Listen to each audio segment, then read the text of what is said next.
tienen un ideal común y que por ello pueden iniciar un gran amor o una notable amistad.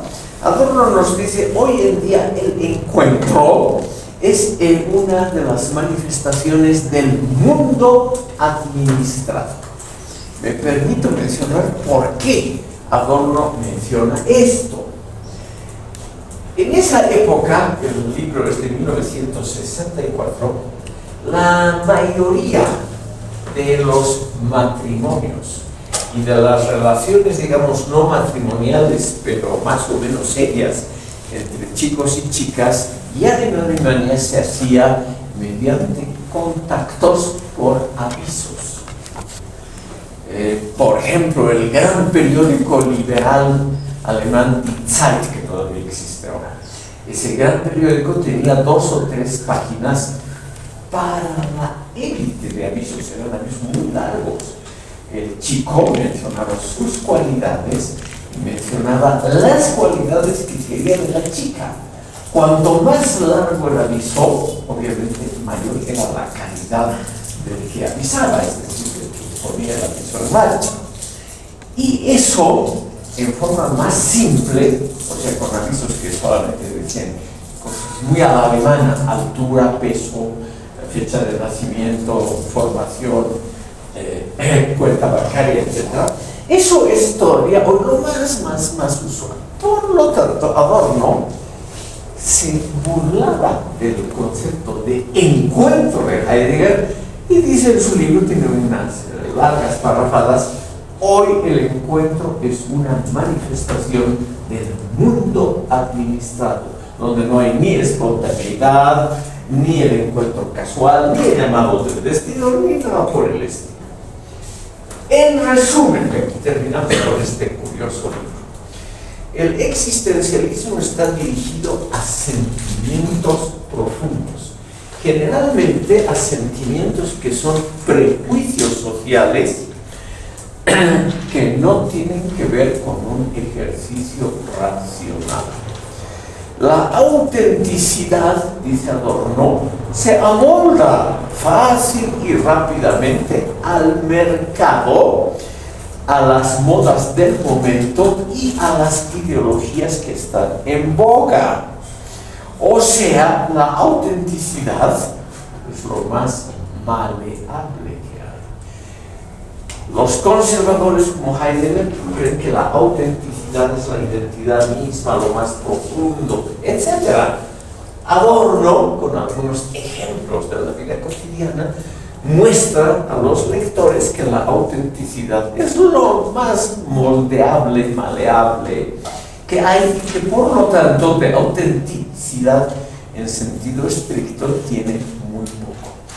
En suma, todos estos conceptos heideggerianos son gestos exteriores de una pretensión que tienen los seres humanos, una pretensión que a veces puede ser hasta revolucionaria, pero que en el fondo es un acomodamiento, o sea, un amoldamiento concreto y real a lo ya existente, a las convenciones sociales y a las rutinas culturales de siempre. Eso nos dice Adorno.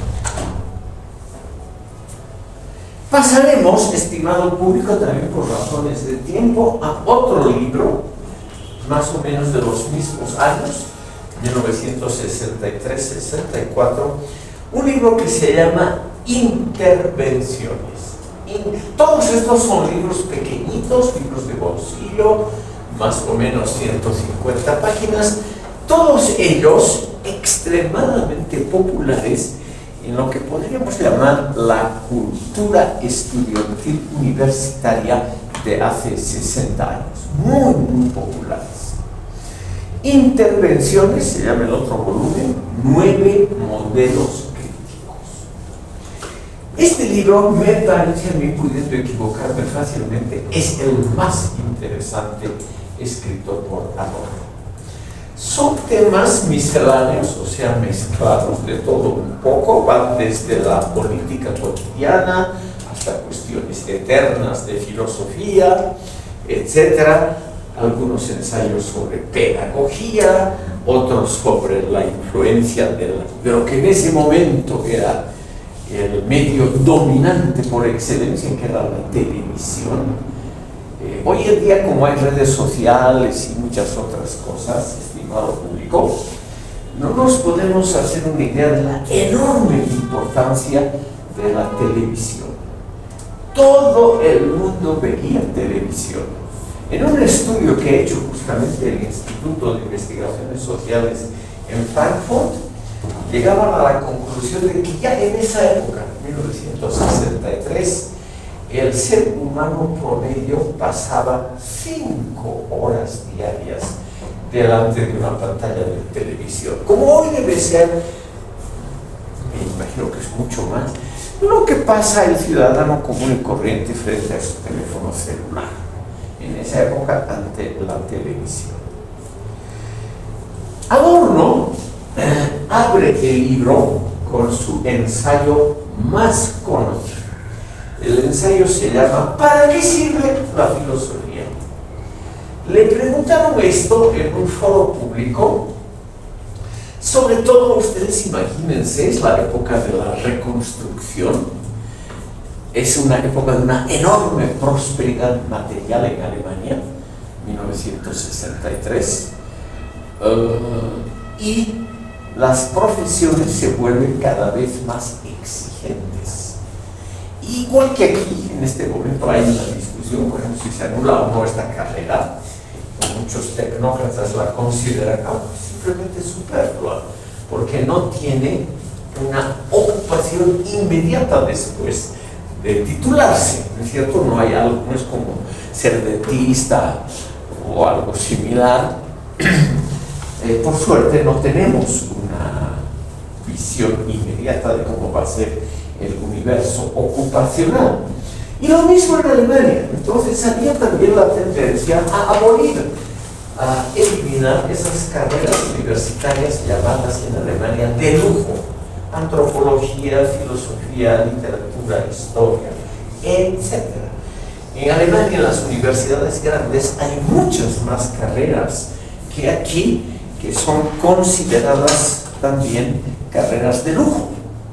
Por ejemplo, en Alemania se puede estudiar carreras como historia del Antiguo Oriente, se puede estudiar griego clásico como materia principal, cultura griega, en fin.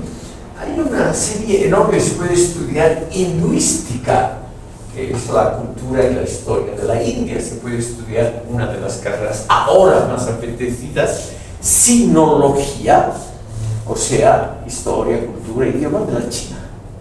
Ese tipo de carreras, algunos tecnócratas querían eliminar y hacer que las universidades se conviertan en escuelas superiores de tecnología.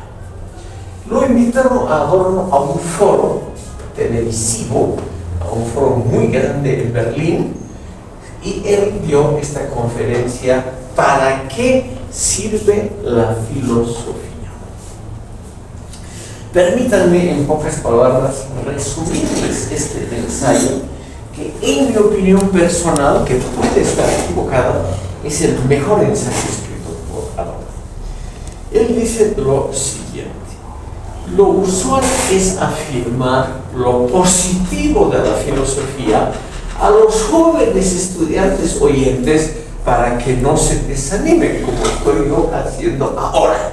Exactamente es la misma situación. Y voy a utilizar, Adorno utiliza argumentos que yo copiaría muy fácilmente. Adorno nos dice que la justificación de la filosofía es la misma desde la Grecia clásica: poner en duda las opiniones y verdades que la sociedad establece como propias. Y poner en duda, eso es la función intelectual de alguien que quiere sobreponerse, que quiere superar, que quiere ir más allá de la mera conservación del orden. No necesariamente superación quiere decir rechazo, puede significar simplemente mejorar el orden social. Entonces, los filósofos lo que quieren con su estudio es criticar los puntos débiles de la sociedad, lo cual es siempre incómodo, porque para muchas personas los lados débiles son su modo de vida, son el mundo donde han crecido, y justamente criticar eso a muchos les cae mal. Entonces, Adorno nos dice, ¿para qué sirve la filosofía? Sirve precisamente para poner en duda los puntos flacos de un orden social establecido y también para cuestionar las opiniones y las verdades que la sociedad establece como insuperables, es decir, como las normativas. Es lo que han hecho los presocráticos, es lo que ha hecho Sócrates, que Adorno aquí reconoce que es justamente uno de los filósofos más importantes en la historia de la humanidad. Él nos dice, la labor más noble de la filosofía es imitar el ejemplo que dio Sócrates, poner en duda lo obvio, lo sobreentendido, lo naturalizado de un orden social en un momento dado. Lo más interesante, nos dice Adorno, es precisamente criticar lo que el resto de la población cree que es lo normal, lo obvio, lo habitual, lo que debe ser defendido, por lo menos usado, lo que existe en cuestión de ideas de comportamiento, de ética, de concepciones políticas, económicas, etc. Esa es la función primordial de la filosofía, nos dice aquí Adorno, es seguir el ejemplo socrático. Y él nos dice, curiosamente, la filosofía hegeliana, pese a su lenguaje enrevesado, y pese a que Hegel nunca habló claramente, nos dice, fue en su momento la crítica más importante al orden que existía en Europa al comienzo de la modernidad. Entonces, la filosofía hegeliana es un ejemplo de la tradición socrática, porque pese a su lenguaje muy elaborado, es la filosofía que, nos dice Adorno, en su momento puso en cuestionamiento el comienzo de la modernidad. Pero, y aquí viene la complementación. Hoy en día, dice Adorno, hablando de 1963, hoy en día nuestra obligación es poner en duda la filosofía hegeliana, como Hegel puso en duda a Kant, como Kant puso en duda a los filósofos anteriores, como Platón puso en duda a los sofistas y como Aristóteles criticó a su maestro Platón. Entonces nos dice, nuestro sagrado deber hoy es criticar a Hegel y a Karl Marx. En algunos puntos, la escuela de Frankfurt se consideró siempre marxista. Casi todos los miembros de la escuela no tenían la más remota idea sobre economía. En economía, Adorno siempre creyó hasta el final de su vida que Marx era la voz autorizada y definitiva.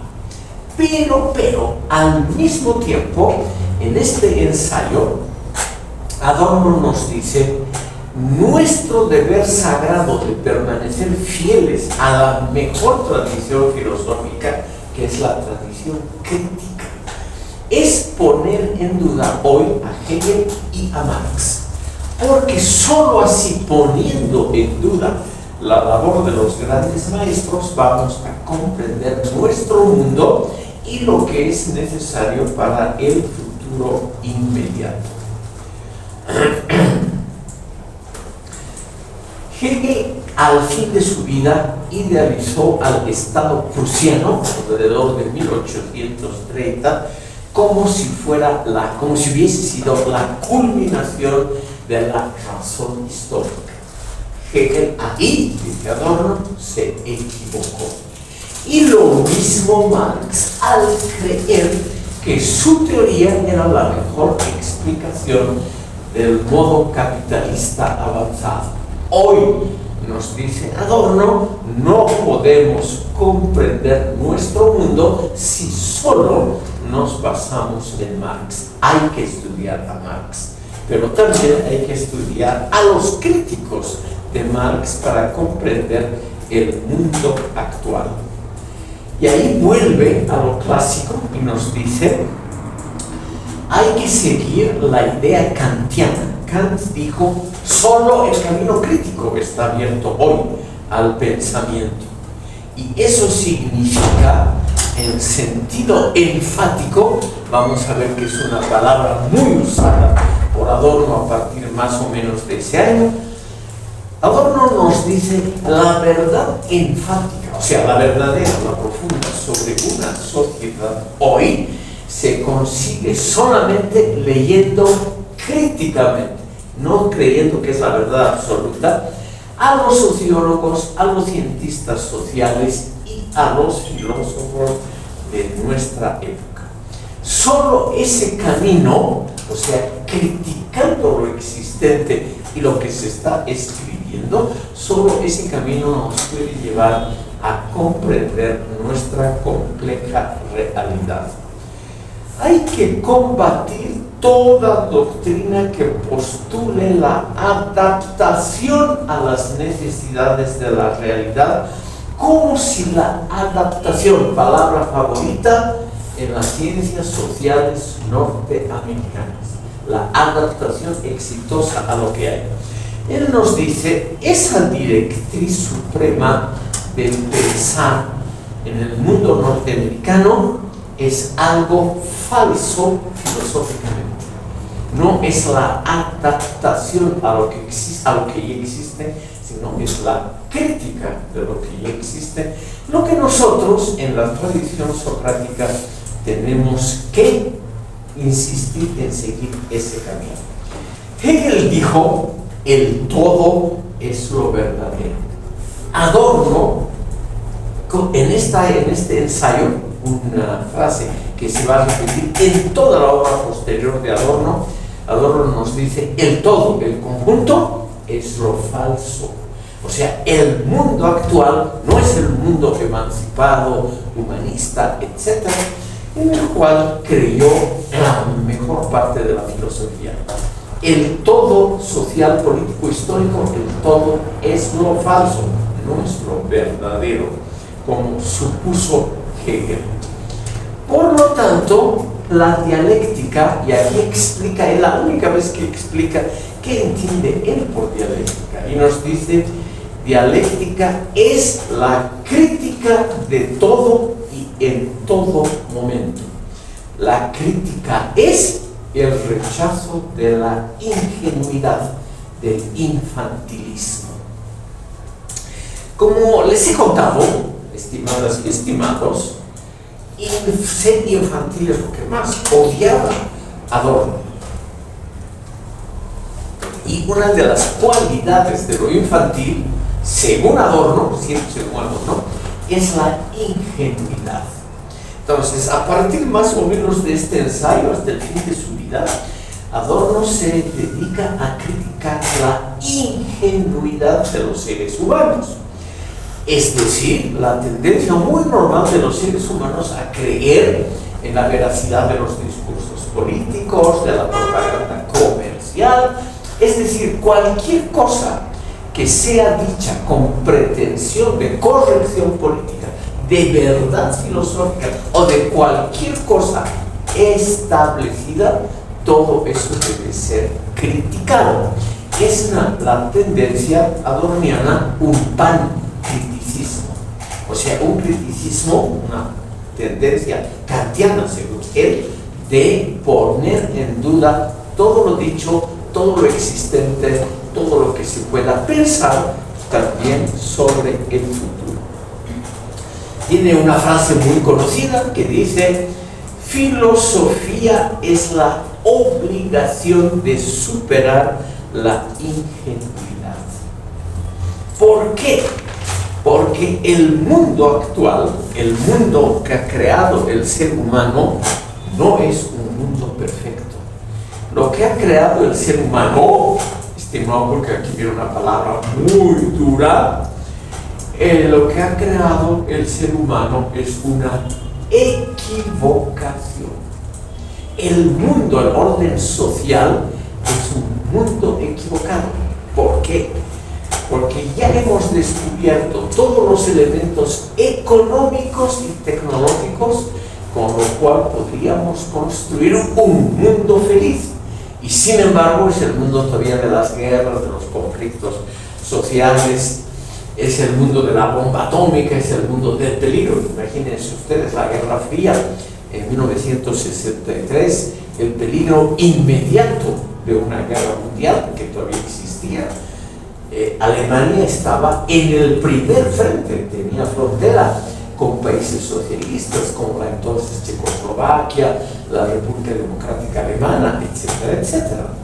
Entonces, el peligro de una guerra era lo distintivo de la época y no era el mundo ideal que, según Adorno, se podría haber creado ya en ese año por los avances económicos y tecnológicos. Por razones de tiempo, estimado público, pasaremos directamente a la continuación de este libro. Este libro, como les decía, se llama 9 modelos críticos en el subtítulo. Y Adorno, poco después, publicó otro libro que se llama Palabras clave o palabras decisivas, nuevos modelos críticos, nuevos modelos críticos. En esa pequeña obra es también igual una colección de ensayos, y en esa colección de ensayos hay una línea central que sigue Adorno, y la línea central es la siguiente: todo pensamiento, por más elemental que sea, contiene un pequeño resto de verdad, un pequeño fragmento del anhelo humano por conocer correctamente el mundo. También toda frase, toda idea que tenemos y que expresamos, tiene un trasfondo del deseo de felicidad, deseo generalmente no cumplido. Todo pensamiento, nos dice, contiene un pequeño fragmento de la demostración ontológica de la existencia de Dios. O sea, toda frase, nos dice Adorno, frase muy controvertida, toda frase quiere ser verdadera. Toda oración que el ser humano expresa tiene un deseo de ser verdad, de ser una expresión, una especie de confirmación de la realidad. Y eso, nos dice Adorno, en el fondo, es muy controvertido, es un elemento teológico del cual toda filosofía no se puede liberar. O sea, nosotros tenemos, nos dice Adorno, en nuestro subconsciente el deseo de probar que Dios existe, porque es lo que da sentido al universo. Como les he contado, Adorno murió inesperadamente de un ataque al corazón durante unas vacaciones en 1969. Todos los comentaristas posteriores han afirmado que él se habría dedicado, como lo han hecho Habermas, Horkheimer, Erich Fromm, etc., se habría dedicado en sus años posteriores, si la vida le habría dado esa oportunidad, se habría dedicado a estudios de teología, o simplemente, como Habermas y Horkheimer, a demostrar que la verdadera teología no está reñida con la filosofía crítica. Aquí abro un breve paréntesis, simplemente para explicar por qué esta crítica. Hace muy poco Habermas, con excelente y envidiable salud, ha cumplido 90 años. Y al cumplir 90 años ha presentado su obra más grande, 2000 páginas, que se llama Una otra historia de la filosofía. Y en esta obra inmensa, Habermas quiere mostrar el aporte positivo del pensamiento teológico a la filosofía moderna, que es también lo que ha hecho Horkheimer, aquí no lo podemos tratar, lo que ha hecho Horkheimer en sus últimos años. O sea, estimado público, puede ser que a ustedes les parezca aburridísimo y una simple tontería. Estos señores, con la edad, se han dado cuenta de la deuda de la filosofía para con el pensamiento teológico, sobre todo con la gran teología. O sea, San Agustín, Santo Tomás de Aquino, San Anselmo de Canterbury, solamente los ellos. Y naturalmente la importancia de algunos fragmentos del Antiguo Testamento, el Génesis, el más filosófico, y del Evangelio según San Mateo, el Sermón de la Montaña, que también Horkheimer y Habermas a su edad han reconocido que son testimonios filosóficos de primera calidad. Adorno no tuvo esa oportunidad al morir joven, a los 66 años murió él, pero él nos ha dejado algunas pistas de lo que posiblemente habría pensado posteriormente, como esa idea de que todos nosotros, simplemente al decir frases que tienen pretensión general, nosotros quisiéramos probar la existencia de Dios, que es lo que da sentido a todo el mundo. En este ensayo, en estas palabras clave, Adorno se pregunta: ¿qué es en última instancia la libertad de pensamiento?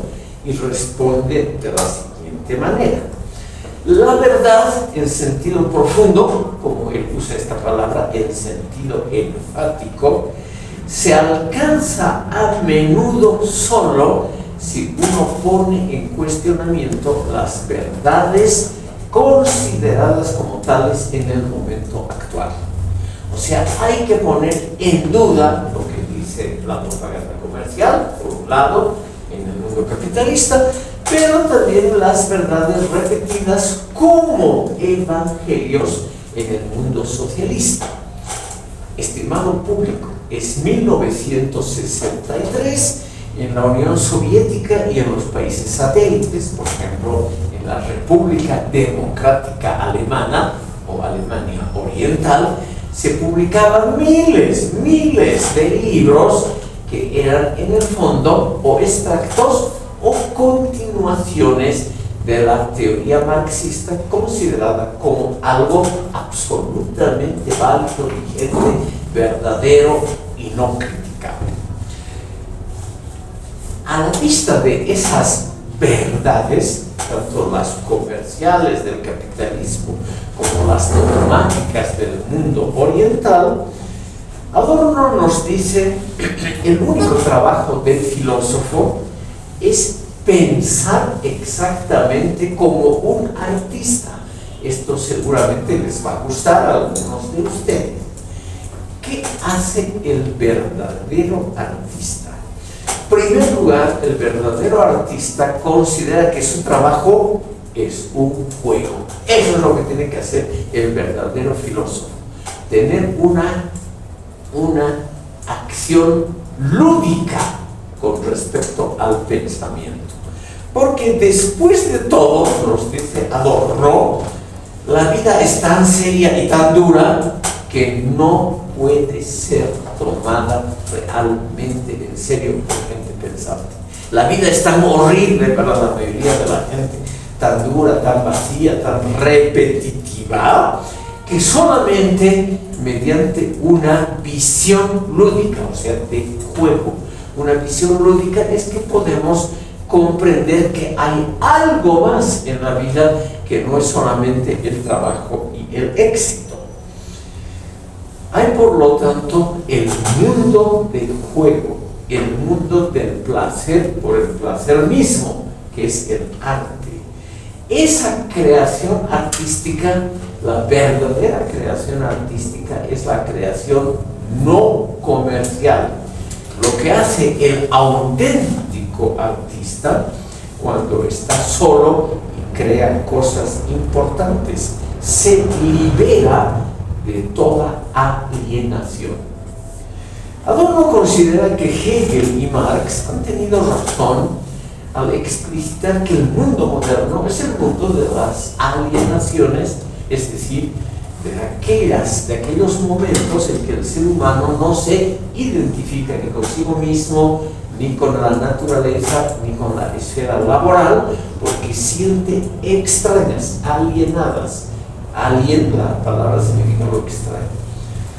Siente que el mundo laboral, la naturaleza y hasta el mundo familiar le es extraño. Por lo tanto, se siente alienado. En cambio, los únicos que no se sienten alienados son los artistas auténticos, aquellos que crean por decisión propia y no para vender sus productos. Y lo mismo los filósofos. Estimado público, este es un consuelo para todos nosotros. Nuestra labor es una labor artística, tiene un valor en sí misma, no por lo que podamos vender cuando vendamos nuestra fuerza laboral, es una cosa dirigida a ustedes, sino por lo que nosotros pensamos y nos consideramos a nosotros mismos con ayuda de la filosofía.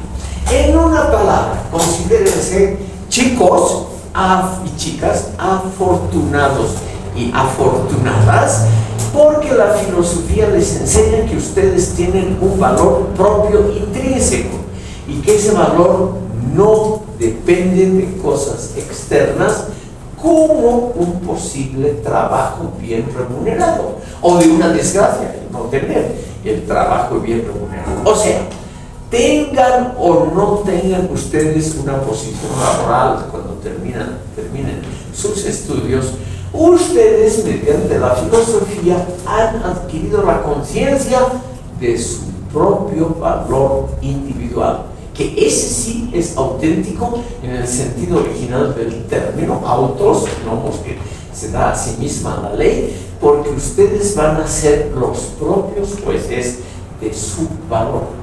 Y eso es lo impagable, lo valioso por excelencia de la filosofía. En este libro, estimado público, hay también un pequeño ensayo titulado simplemente Progreso. Y aquí Adorno se anticipa a la teoría histórica que desarrolla en su libro La dialéctica negativa y nos dice lo siguiente: no ha habido en el mundo hasta ahora un progreso real. El único progreso importante es el progreso que ha habido desde la época de las flechas y los arcos hasta la bomba atómica. Ese es el único progreso que realmente se puede constatar. Todo el resto, toda la otra historia humana, dicen un rapto de pesimismo, toda la historia humana ha sido un error. Esa palabra la repite muchas veces. La historia humana, una equivocación. Se van a aburrir ustedes porque al hablar de los textos posteriores, Adorno, a quien le iba muy bien, tanto en la vida privada como profesional, le fue muy bien hasta que se murió, siendo pequeñito, feo y gordito. Sin embargo, tenía muchas amantes de alta calidad, le iba muy bien, su fama era inmensa, Todos los días aparecía en televisión, conferencias, periódicos, etc. Y además tenía tiempo para escribir estos pesados y largos textos. Su productividad realmente es un misterio, porque realmente ha producido una inmensa cantidad de textos dedicándose simultáneamente a una vida pública muy activa y a una vida privada muy exitosa en el placer erótico. Y eso que él estaba hasta el último día de su vida felizmente casado. Entonces, estimado público, este es el mensaje que les puedo transmitir. Uno puede, como adorno, combinar un matrimonio muy feliz con la señora Karplus, que Karplus era su esposa, hasta el último día se acompañaron, pero él y ella tenían lo que se llama un matrimonio abierto. O sea, tenían aventuras, las de Adorno han sido muy exitosas, artistas guapísimas del cine y teatro, él, feíto, pequeño y gordito. Sin embargo, tenía un éxito enorme como mujer. Yo digo muy difícil que un filósofo logre esto. Y siendo casado, y además, curiosamente, él comentaba con su esposa cómo había sido la última conquista de él o de ella. Comentaba filosóficamente cómo había sido la última aventura de ambos. No negarán ustedes que es un ejemplo contemporáneo de cómo llevar a cabo un buen matrimonio.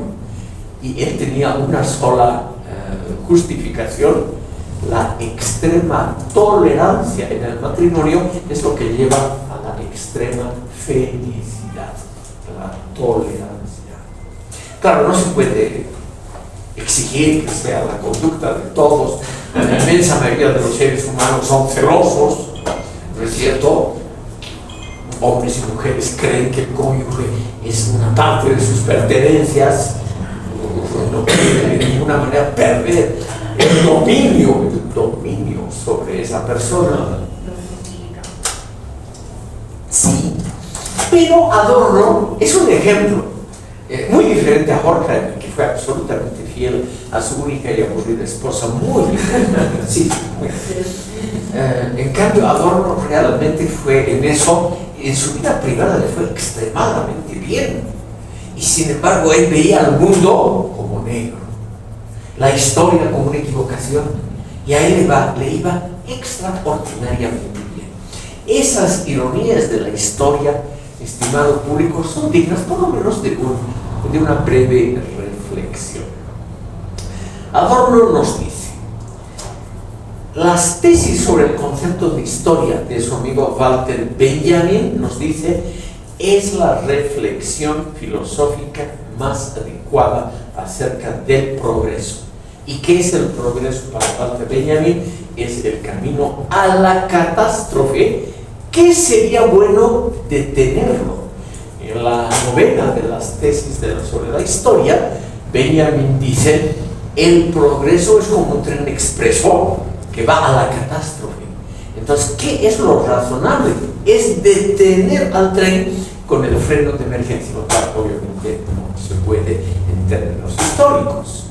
Como ven ustedes, aquí este marxista, él se consideró, Adorno, marxista, igual que Benjamin, toda su vida, tenía una opinión de la historia totalmente diferente a Marx. El mundo no va hacia un progreso continuo que va a terminar en el socialismo o comunismo, es decir, en el estadio más alto, más feliz, más completo de la historia universal, sino que el mundo va hacia el fracaso, al uso de la bomba atómica, o sea, a la destrucción masiva de la humanidad. Y aquí viene algo muy interesante. Adorno afirma que la idea del progreso continuo de la historia es un pensamiento religioso derivado de la redención del mesianismo. ¿Qué es el socialismo? en el fondo es la idea expresada en términos económicos de la redención de la humanidad por un sistema que actúa de modo mesiánico. El Mesías es aquel que trae la redención a los seres humanos. Y aquí Adorno reitera algunas ideas de Karl Löwit y de otros autores que eran contrarios al marxismo.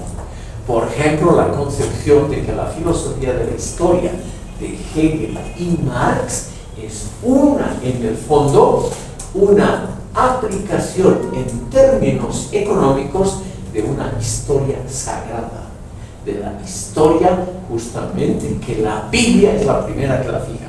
El hombre no va en ciclos, sino va hacia una meta que es la redención del género humano, hacia la perfección del mismo, no hacia la continuación cíclica siempre de lo mismo, que es la idea de Aristóteles y de los filósofos griegos clásicos, sino la idea de que el ser humano siempre avanza hacia arriba. Esa concepción lineal ascendente de la historia, nos dice Adorno en este pequeño libro, es una transposición de un concepto teológico religioso en el idioma de la economía y del mundo tecnológico.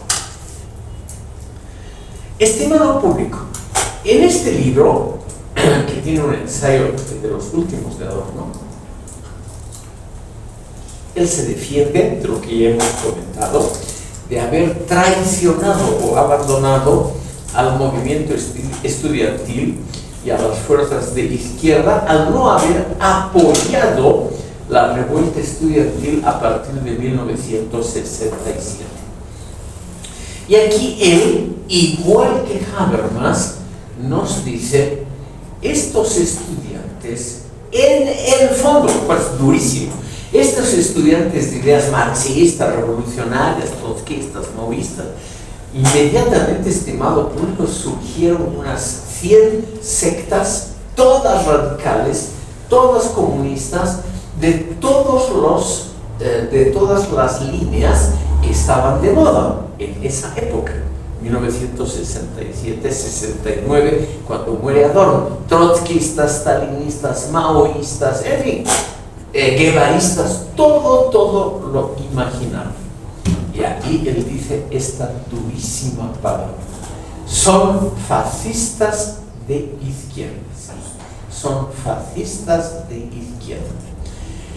Estos chicos que hacen la revolución les dicen directamente a sus alumnos, quieren establecer un régimen autoritario como en Cuba, en la Unión Soviética, en la China de Mao, que eran los peores años justamente de la llamada Gran Revolución Cultural Proletaria, esos años entre el 66 y el 76 en la China.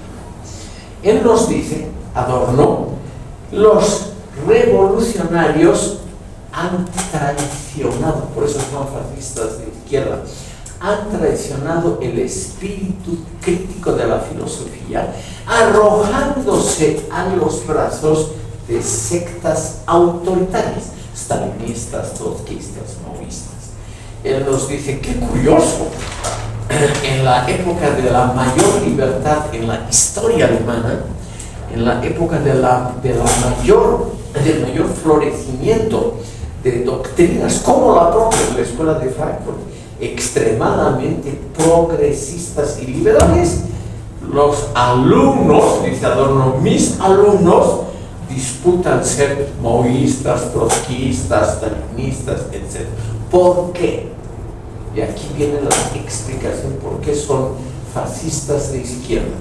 Él nos dice, la inmensa mayoría de los estudiantes, de mis estudiantes, la inmensa mayoría han sido educados en hogares cuyos padres habían sido partidarios de Hitler, la inmensa mayoría de la población alemana.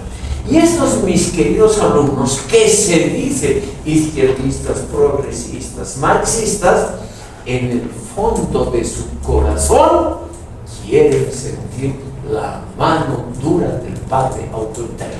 exactamente como los obreros alemanes que a partir de 1930 votaron no por el Partido Comunista o el Socialdemocrático, sino por el Partido Nazi en elecciones libres.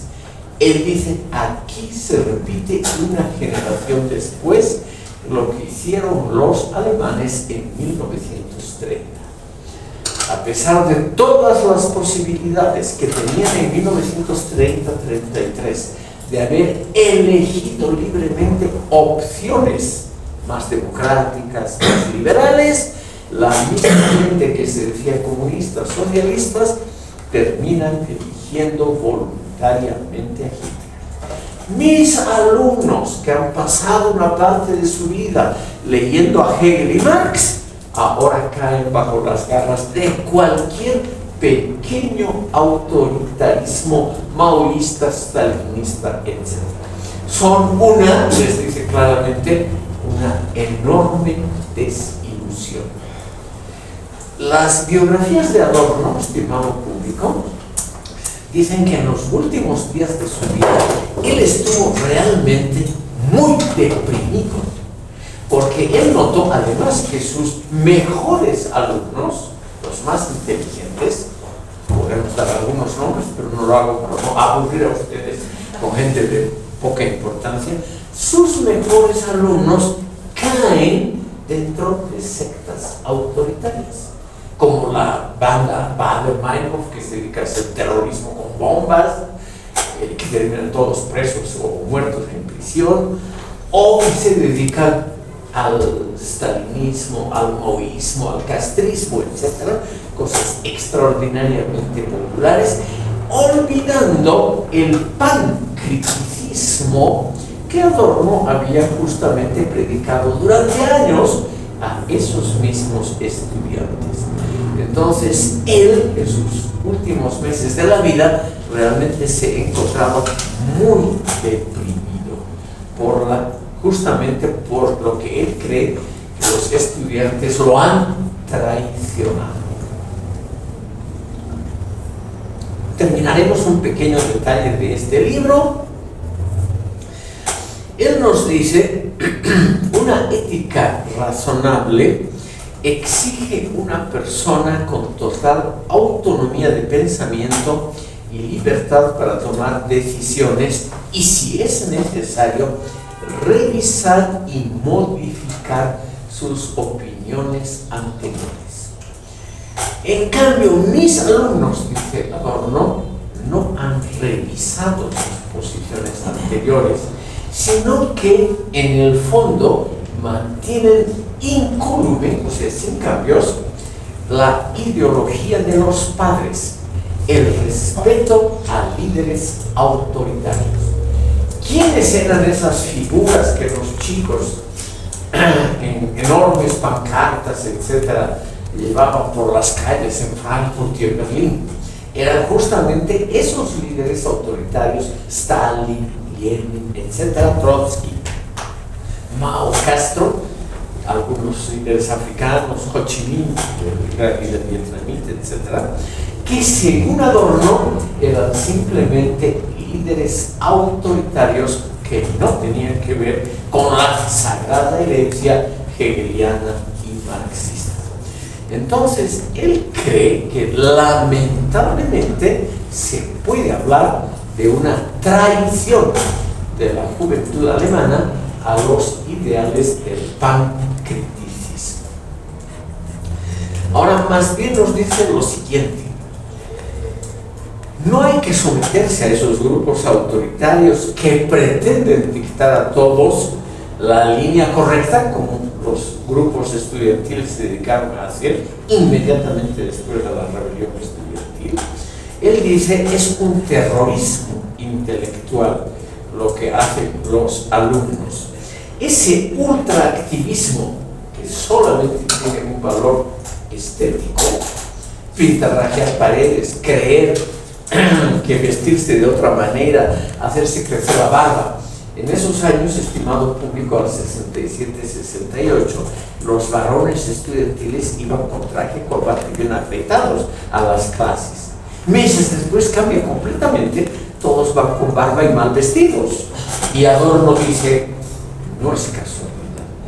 Han perdido el autoritarismo hitleriano de los padres y han encontrado otro, creyendo ahora que sus padres son Mao Zedong o Kim Il-sung, el líder de Corea del Norte, el abuelo del actual presidente. Ustedes tal vez saben que en Corea del Norte hay un sistema dinástico marxista, una misma familia, la familia Kim, 3 generaciones, padre y nieto, detentan el poder absoluto y supremo en Corea del Norte. Y ese Kim Il-sung, el fundador de la dinastía, era extremadamente popular entre los estudiantes. Y Adorno se explica de esta manera por qué. ¿Por qué en lugar de que los chicos lean, por ejemplo, los escritos de juventud de Marx, en lugar de que lean los últimos escritos todos pro-democráticos de Engels, etc., ¿por qué leen sobre todo a Lenin, Trotsky, Mao, Castro? Porque les gusta la simplificación. Los jóvenes, no me estoy refiriendo obviamente a ustedes, los jóvenes, dice Adorno, de la actual sociedad extraordinariamente exitosa y brillante del mundo actual, está hablando de 1968-69, son chicos que lo han tenido todo, son chicos que ya han crecido en un mundo próspero y además un mundo seguro. Y esos chicos lo que tienen, esta terrible palabra, tienen nostalgia de un padre autoritario. Y por eso se entregan a los brazos de esos dirigentes estudiantiles o a los brazos ideales, en el sentido ideal de Trotsky, Mao, Castro, Ho Chi Minh, Kim Il-sung, porque ellos son la reencarnación del padre autoritario. Y les ahorran, eso es muy importante según Adorno, les ahorran la necesidad de repensar críticamente la situación de Europa Occidental en términos críticos y de acuerdo al conocimiento de las ciencias sociales más elevado del día. En cambio, aplicar mecánicamente Mao, Castro, etc., les releva, o sea, les ahorra el gastar las neuronas, el gastar el cerebro en pensar soluciones originales y quieren simplemente copiar lo que han dicho estos líderes que ellos consideran infalibles. O sea, tienen, según Adorno, la necesidad de algo infalible, siempre justo, de algo que sea la encarnación de la verdad. Y Adorno llega a la conclusión, ese deseo no crítico de someterse a una verdad, a una doctrina, a un líder que cree ser la verdad, eso es algo profundamente humano. Los humanos quieren sentir la mano dura del Padre, siempre. Se sienten huérfanos si ya como adultos no tienen esa imagen paterna dura. Y esto se aplica, con perdón de las damas aquí presentes, también a las mujeres, según Adorno. No es mi opinión personal, por las dudas, y es simplemente repito lo que ha dicho este señor. Finalmente, los antiautoritarios terminan en stalinistas porque el activismo duro y puro es regresivo, pre-liberal, pre-democrático, pre-racional.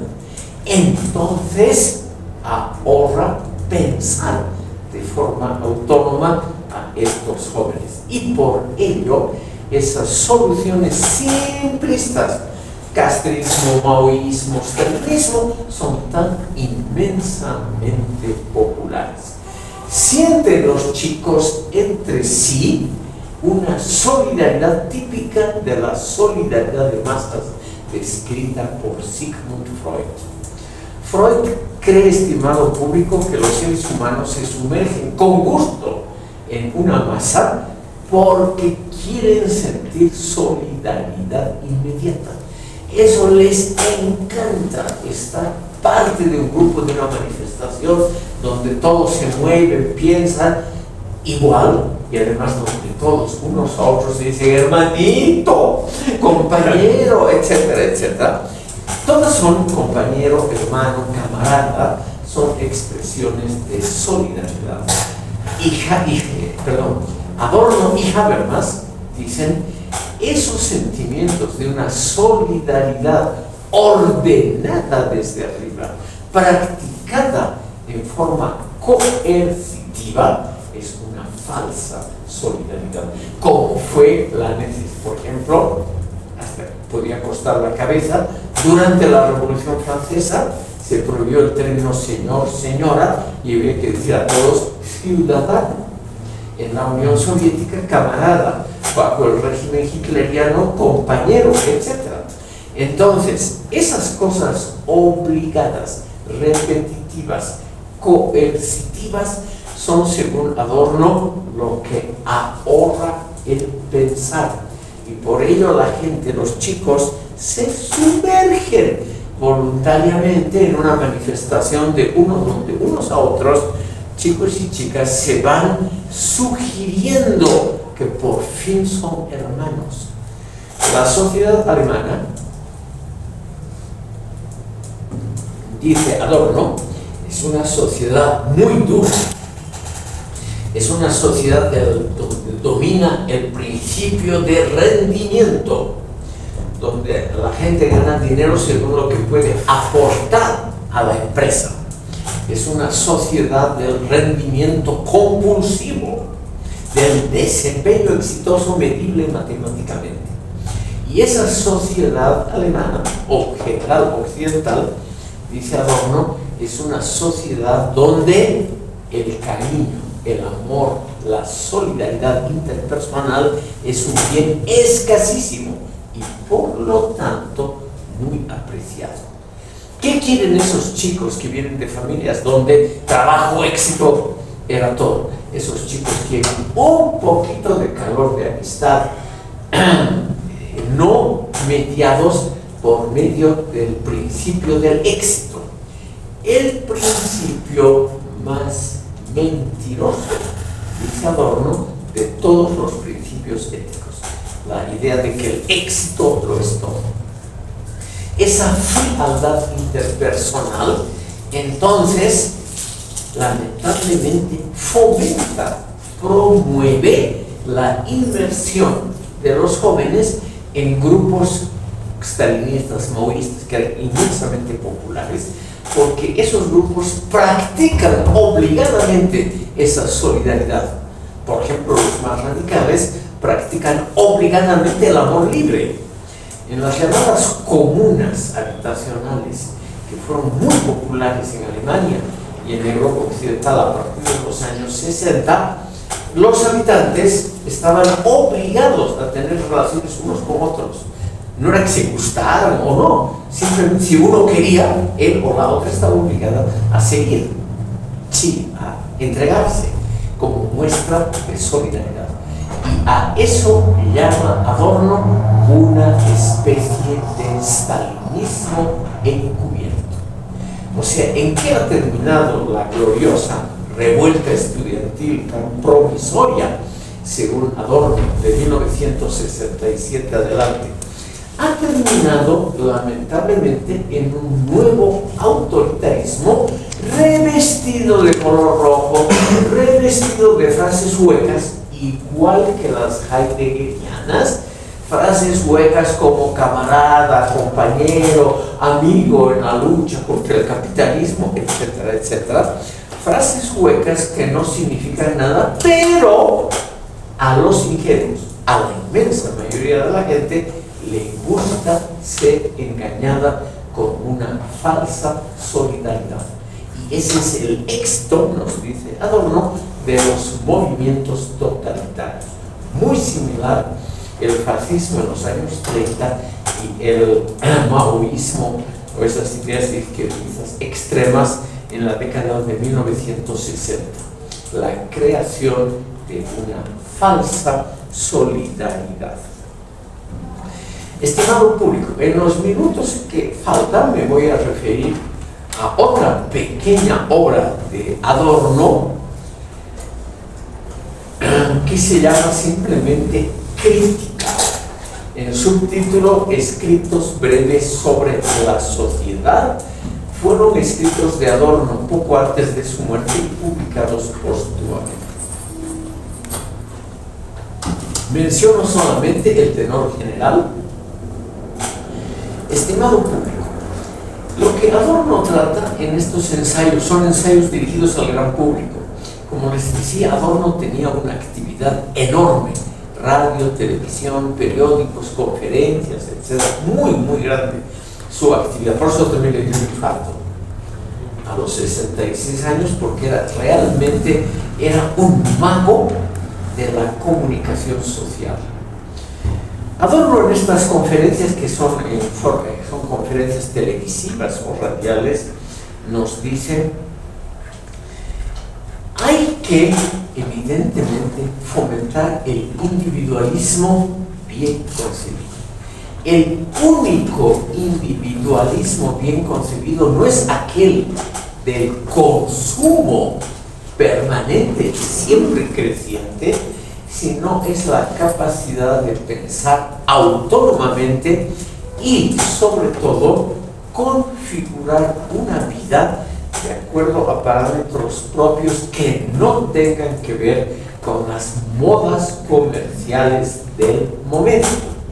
O sea, dice Adorno, hay que evitar, por ejemplo, esa tendencia al consumo siempre creciente y masivo que se daba en Alemania después de la guerra muy exitosa, la reconstrucción.